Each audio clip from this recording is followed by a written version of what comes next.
प्रभु यीशु के सामर्थ्य नाम में आप सबको जय मसीह की। Praise the Lord. प्रभु के नाम का धन्यवाद हो आज के सुंदर समय के लिए। आइए इस समय अपना ध्यान प्रभु के वचन को लगाएं। मेरे साथ सभोपदेशक की किताब अध्याय 3 वचन 1 निकालिएगा। यहाँ इस प्रकार से लिखा है, हर एक बात का एक अवसर और प्रत्येक काम का जो आकाश के नीचे होता है एक समय है। Praise the Lord, hallelujah. नीचे के लिस्ट में आप देखेंगे बोने का समय, काटने का समय, घात करने का, चंगा करने का, सब विषयों को उदाहरण स्वरूप समझाया गया है। हालेलुया। बाइबल कहती है हर बात का एक अपना समय है। पर बहुत बार जब हम प्रार्थना करते हैं, किसी वस्तु को चाहते हैं, प्रभु हमारे जीवन में चंगाई को प्रकट करे, कोई फाइनेंस की आशीष, कोई विवाह की आशीष, कोई संतान की आशीष, और जब उस आशीष को पाने में विलंब होता है तो मन ठंडा पड़ जाता है। हम फिर प्रभु से वैसा प्यार नहीं कर पाते। परमेश्वर के लोगों, कितनी बार हमारी प्रार्थना का जीवन ठंडा पड़ जाता है। हम उपवास नहीं रख पाते, हम प्रभु के भक्ति में नहीं चल पाते, और कभी कभी तो ऐसा लगता है, हम ऐसा बोल भी लेते हैं कि प्रभु ने तो कुछ नहीं किया, तो फिर क्या मतलब, फिर जाने का क्या मतलब, फिर प्रभु को अपने हृदय में बसाने का क्या मतलब। हम यहाँ तक आ जाते हैं। परमेश्वर के लोगों, बाइबल कहती है हर बात का एक समय। मरियम और मार्था प्रभु से बहुत प्रेम करते थे। उनका एक भाई था लाजर, जिसके विषय में बाइबल में लिखा है, यीशु लाजर से बहुत प्यार करता था, बहुत प्यार, मित्र के समान, भाई के समान। जब जब यीशु मसीह जाते, मरियम और मार्था सेवा करती, मार्था भोजन बनाती, मरियम वचन सुनती। बहुत अच्छा परिवार। पर एक समय की बात है, उसका भाई जो लाजर था वो बीमार था, मरने की दशा में था, और तब दोनों बहनों ने कहा कि प्रभु जी, गुरु जी, जिस लाजर से आप प्रेम करते हैं वो लाजर बीमार है, आपने सबको चंगा किया, सब लोगों को आपने अद्भुत रीति से चंगाई, आशीष, दुष्ट आत्माओं से छुटकारा दिया, मुर्दों को जिंदा किया। प्रभु जी आइए और लाजर पर हाथ रख उसे चंगा कर दीजिए, उसे स्वस्थ कर दीजिए। यीशु मसीह नहीं आए, जिसके माध्यम से उन लोगों ने खबर भिजवाया होगा, उससे ही पूछा कि पक्का है ना, तूने यीशु को ही खबर दिया? बोले हाँ, मैंने यीशु को पूरा बताया, स्पष्ट बताया। ऐसा तो नहीं कि लाजर के नाम को मैं लूँ और वो भूल जाए या उसको स्मरण न रहे कौन लाजर। सबको पता था, सब बात पता था यीशु को। पर बाइबल में लिखा है यीशु मसीह जहाँ थे वहाँ 2 दिन और रुक गए, और जब आए तो लाजर को मरे हुए 4 दिन हो गए। उसके डेड बॉडी को कब्र में रखा। और अब बहनों का रिएक्शन देखिए यूहन्ना 11वां अध्याय में।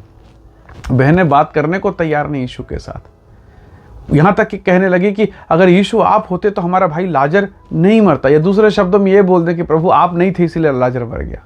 ये स्थिति है। मन निराश, बहुत पीड़ा, बहुत तकलीफ जब हमारे जीवन में काम नहीं होता।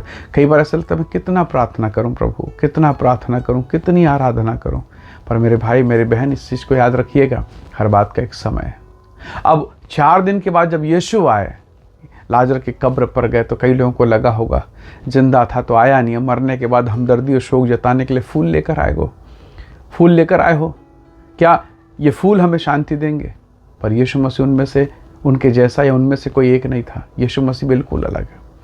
यीशु ने कब्र के सामने खड़ा होकर कहा, लाजर मैं तुझसे कहता हूँ बाहर आ, और लाजर कब्र से बाहर आ गया। Praise the Lord, hallelujah.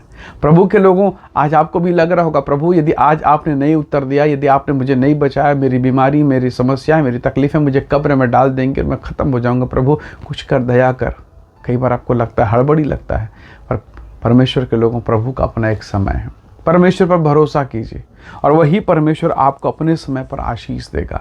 जब समय होगा, परमेश्वर आप पर दया को प्रकट कर देगा, अपने महान काम को, और तब आप कहेंगे सच में परमेश्वर महान है। गलाती 4:4 कहता है, जब समय पूरा हुआ तब परमेश्वर का पुत्र संसार में आया। हालेलुया। जब समय आपका होगा, परमेश्वर आपके जन पर दया करेगा और ऐसे काम करेगा जिसकी आप कल्पना नहीं कर सकते। दाऊद तो भेड़ बकरी चरा रहा है, उसके घर में अभिषेक का कार्य हो रहा है, सारे भाई खड़े हैं लाइन में अभिषेक लेने के लिए, और जिसका अभिषेक होना है उसको पता नहीं है। जिसका अभिषेक होना है वो घर पे नहीं है। शमूएल ने कहा, ईशै क्या तुम्हारा कोई और बच्चा है, कोई और बेटा है? तो उसने कहा हाँ, एक छोटा सा तो है। वो भेड़ बकरी चराने गया। जब वो आया, परमेश्वर की आत्मा ने कहा शमूएल से, यही है, इसी का अभिषेक कर। प्रभु के लोगों, दाऊद ने अपने अभिषेक के लिए, परमेश्वर की सामर्थ के लिए या किसी बात के लिए अप्रोच नहीं लगाया, जिद नहीं किया।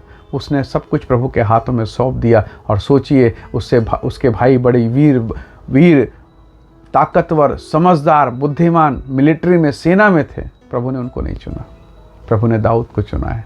प्रभु के लोगों, यदि आज इस वचन को सुन रहे हैं, मैं आपसे कहना चाहता हूँ, प्रभु ने आपको चुना है।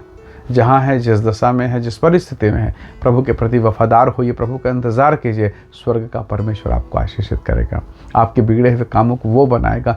मनुष्य पर आशा करने से परमेश्वर पर आशा करना बेहतर है। प्रभु सच में आपको आशीष देगा और आप देखेंगे आपके जीवन में महान काम शुरू हो रहे हैं। बस इंतज़ार कीजिए, हर बात का एक समय है। आइए दुआ करें। सर्वशक्तिमान परमेश्वर पिता मेरे प्रिय भाई बहनों को ब्लेस कर आशीष दे और तमाम वो परिस्थितियां जो आज इनके जिनमें रुकी हुई हैं, रुकावटें हैं, प्रभु सारी बातें दूर हो, इन्हें ब्लेस कर आशीष दे और इनके जीवन को अपनी भलाई से भर दीजिए। प्रभु जी, इनके हृदय पे आपका प्रेम उमड़ने पाए, ये साहस के साथ, दृढ़ता के साथ, धीरज के साथ आपके साथ चलें और आपको देखते रहें, आपका अनुसरण करें। ऐसा अनुग्रह दे पिता, सारे बंधन टूट न पाएँ। धन्यवाद प्रभु, प्रार्थना सुनने के लिए प्रभु यीशु के सामर्थी नाम से मांगते हैं, आमीन आमीन।